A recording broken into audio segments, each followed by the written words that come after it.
A Hong Kong court has found 24-year-old Tong Yin Kit guilty of terrorism and inciting secession. He is the first person ever to be charged under China's highly controversial security law.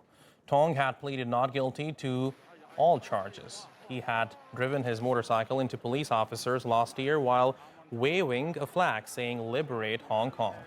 The semi-autonomous region had been shaken by mass protest in 2019 against the security law imposed by the Chinese government.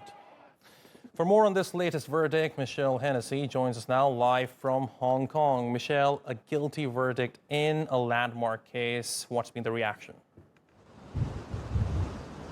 Yep, Tong Yin Kit, the first person to be charged under the national security law, has now been found guilty. He faces up to life in prison, although I am told we'll have to wait until a later date to get the sentencing. That's when we'll know how long the first person to be found guilty under this law will face behind bars. In terms of reaction, we've seen media line up outside this High Court in Hong Kong all day. The eyes of the world, it seems, waiting to see what the verdict will be in this landmark decision. I've also just in the last few minutes spoken to one very prominent pro-democracy activist. He fled Hong Kong, Nathan Law.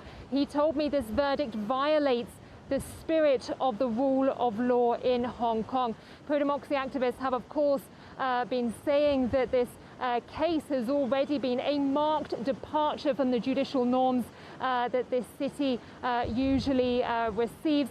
There was no bail for Tong Yin Kit. There was no jury in this trial. Now, the official reason given for that was out of consideration for jurors' safety, and also the official reason said that there would be a real risk of justice being impaired if this trial had a jury.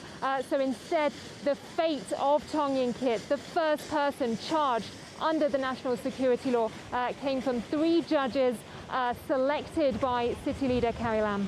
Now, Michelle, like you said, Tong is the first person ever to be charged under China's highly controversial law. What does this mean for other cases involving the national security law?